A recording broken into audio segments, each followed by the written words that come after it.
Good morning and welcome to the new edition of Dr. Lamba's Awakening Call.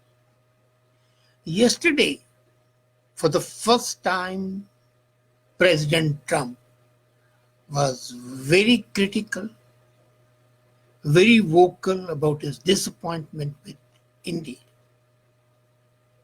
And maybe it was a realization of the new realities that are coming out.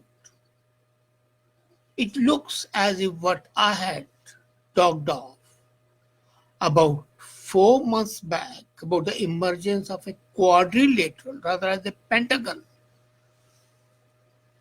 of new powers and a new balance of power to be exercised by the new quadrilateral or Pentagon. And it looks as if the first part of that prediction has come out to be true. The Pentagon has 5 people of 5 nations of the 5 countries. But a trilateral alliance has emerged. And interestingly, this trilateral alliance, which is a new balance, a new power base, is causing ripples in Washington, in London, in Frankfurt, in Berlin, in Paris, all over. It looks as if the whole political scene is likely to undergo a major change. Recently, G20 summit was held in Osaka.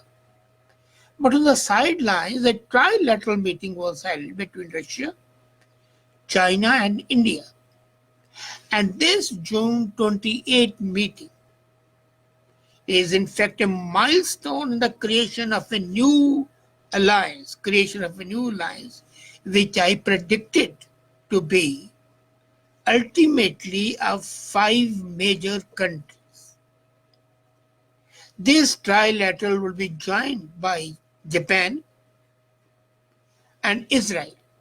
Now, you would say that Japan is a traditional enemy of China, but so is India. And so have been there differences between Russia and China. The 5th is going to be Israel.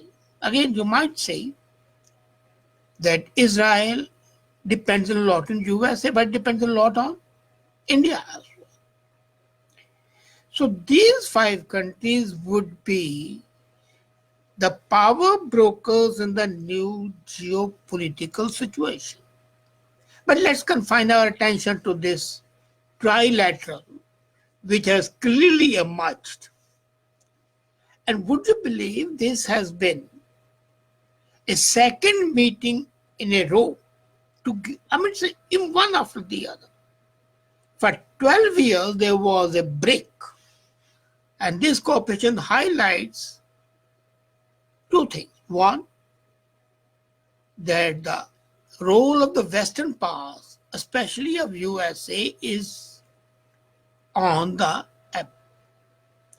Secondly, East is coming up, and this cooperation highlights the East's increasing reliance on those in its own sphere and less on the West.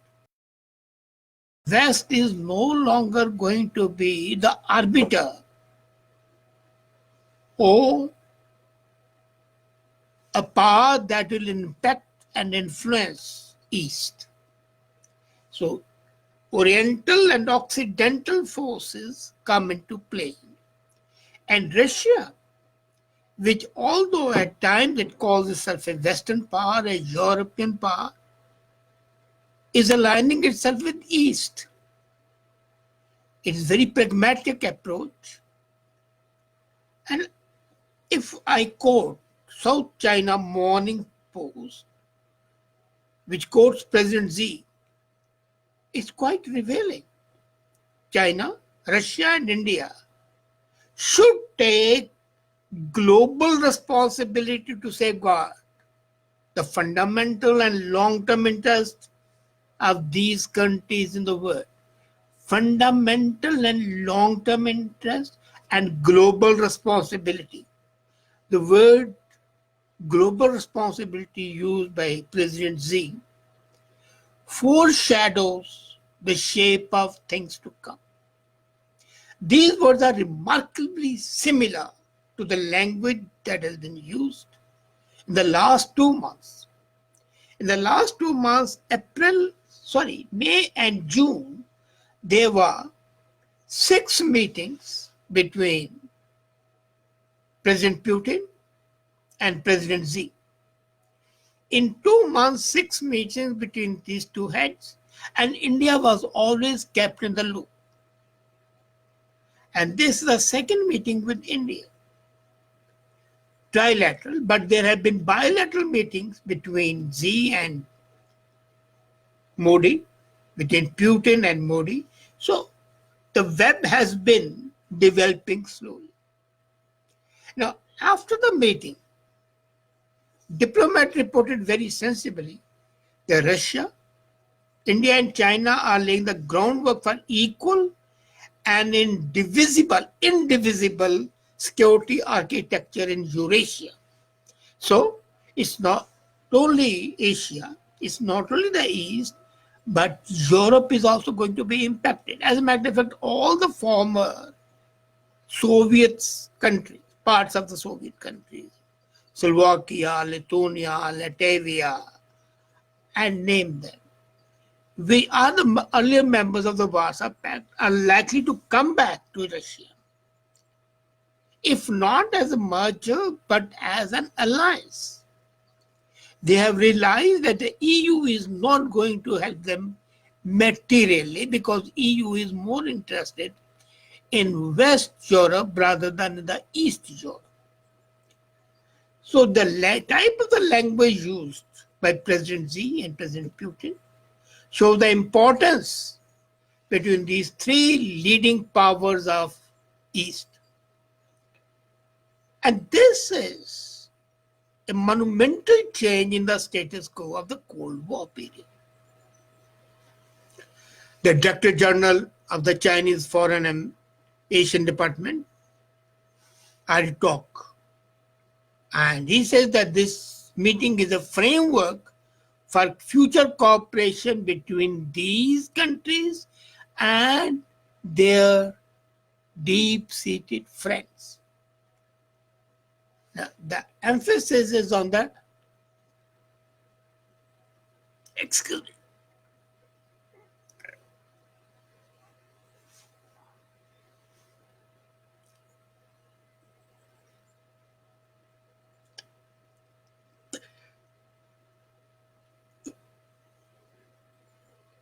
the emphasis is on deep-seated friends and mutual interests. So, this increasing cooperation does add to the worry of President Trump and US that India is switching from the Western camp to embracing Eastern powerhouses, China and Russia. But these people forget that India itself is a powerhouse. So is, in its own right, Japan and Israel. So these 5 powers can more than overwhelm Western power structure. And this is really a matter of extreme worry for the West. And this is what provoked Trump. Trump might have given a special permission, and he had agreed to give, that India can purchase S-400 series of missile defense from Russia. Technically, he had agreed.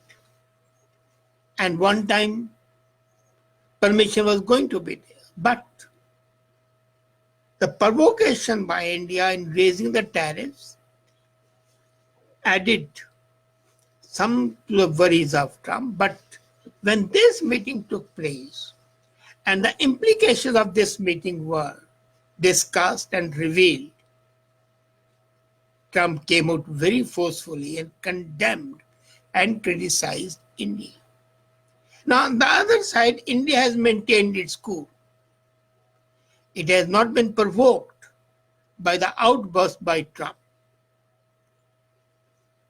My talks with the officials all over have revealed that all these three nations have disputes with USA. USA imposed tariffs on Indian goods, especially after India was hesitant about Iran oil, and then it bought S-400 defense system. China's trade war with US has just passed 1 year mark. Russia is still suffering from the US sanctions imposed in 2014. So consequently, these three have a common interest. Now at present, Japan is not joining immediately and Israel is not joining immediately because they don't have that sort of a conflict, the trade conflict with USA. However, in case the Democrats come in power, then the preponderance of the people like the new senators headed by Corteza and her two Muslim friends who are out and out anti-Israel would make Israel rethink whether it should not join this trilateral meeting. It is going to be the decisive result of elections whether the cozy relationship between Israel and USA continues or not. And it's quite possible that this cozy relationship will fall by the wayside.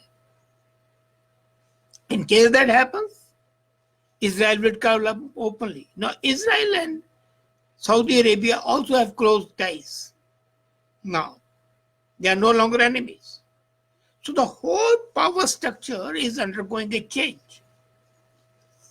Coming back to this trilateral, this was, as I said, the sixth meeting between seventh meeting between President Putin and Xi, third, a fourth between Xi and Modi, fourth between Putin and Modi, and trilaterally second meeting. But this is the beginning. The next meeting is already planned and it's not far off.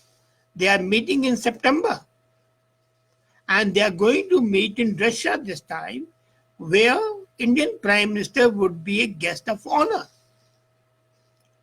So the karma has started moving. The power structure established after the Second World War is crumbling and crumbling fast. New powerhouses are emerging, especially China and India. And then aided by Russia and in the sidelines by Japan and Israel, and even is Australia, because Australia has more in common with Japan and China and India than with USA and Europe. So the identity of interest shows that this trilateral meeting is a precursor to a major change.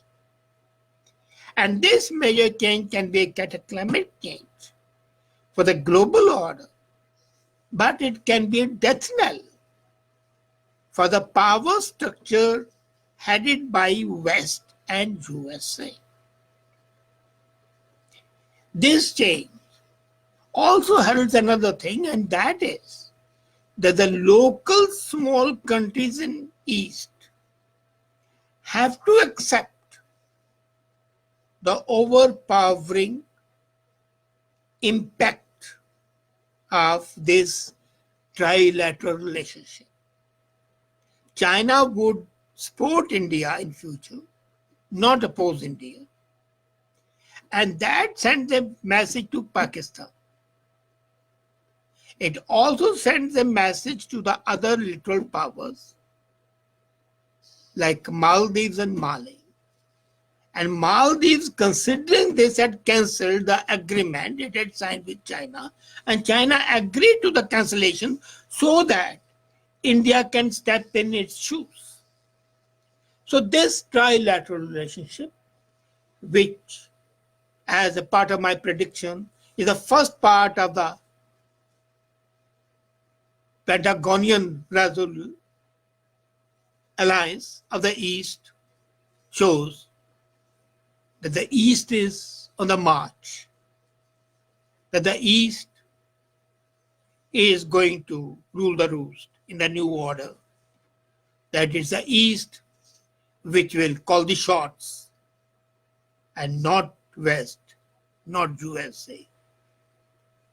Let's see which way the wind blows, but the direction is pretty clear, and the political junkies of the West are worried that their heyday is over. Maybe change is good for the world order. Let's see. Thank you.